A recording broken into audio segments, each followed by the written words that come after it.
ఖమ్మం జిల్లాలో మాజీ మంత్రి కేటీఆర్ పర్యటించారు. వెలుగుమట్ల ప్రాంతంలోని భూతాన్ భూముల్లో 2 రోజుల క్రితం రెవెన్యూ మున్సిపల్ అధికారులు తొలగించిన గుడిసెల ప్రదేశాన్ని ఆయన స్వయంగా సందర్శించారు. పేదలు వేసుకున్న ఆశ్రయాలను కనికరం లేకుండా తొలగించడంపై ఆయన తీవ్ర ఆగ్రహం వ్యక్తం చేశారు. గుడిసెల తొలగింపుతో రోడ్డున పడ్డ బాధితులు కేటీఆర్ ను కలవగానే తమ ఆవేదనను వెళ్లబోసుకున్నారు.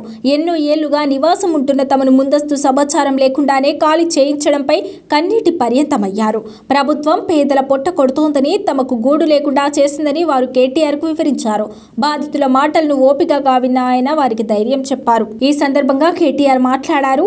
పేదల ఇళ్ల మీదకు వచ్చి దాడులు చేయడం, వారి గుడిసెలను పీకేయడం ప్రభుత్వ అమానుషత్వానికి నిదర్శనమని విమర్శించారు. ప్రభుత్వం పేదల పక్షాన ఉండాల్సింది పోయి వారిని ఇబ్బందులకు గురిచేస్తోందని మండిపడ్డారు. బాధితులకు అండగా బీఆర్ఎస్ పార్టీ ఉంటుందని, వారికి న్యాయం జరిగే వరకు పోరాడుతామని ఈ సందర్భంగా ఆయన హామీ ఇచ్చారు. కేటీఆర్ పర్యటన నేపథ్యంలో వెలుగుమట్ల ప్రాంతంలో ఉత్కంఠ నెలకొంది. పార్టీ కార్యకర్తలు, స్థానిక నాయకులు పెద్ద ఎత్తున తరలి రావడంతో ఆ ప్రాంతమంతా రద్దీగా మారింది. కేటీఆర్ స్వయంగా కూల్చివేతలకు గురైన గుడిసెల వద్దకు వెళ్లి పరిస్థితిని సమీక్షించారు. బాధితులకు తక్షణమే న్యాయం చేయాలని ఆయన ప్రభుత్వాన్ని డిమాండ్ చేశారు.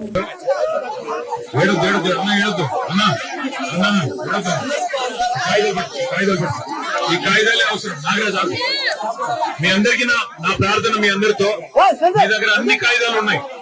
మీకు ప్రభుత్వమే ఇచ్చిన పట్టాలు, భూదాన్ బోర్డు ఇచ్చిన పట్టాలు, భూదాన్ అంటే ప్రభుత్వమే ఇచ్చిన పట్టాలు మీ కాడ ఉన్నాయి.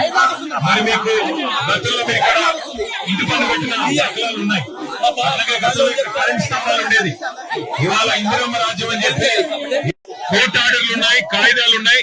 మీకోసం కొట్లాడతాం. అవసరమైతే సుప్రీంకోర్టుకైనా పోయి కొట్లాడతాం, శాసనసభలో కొట్లాడతాము. వదిలిపెట్టాం.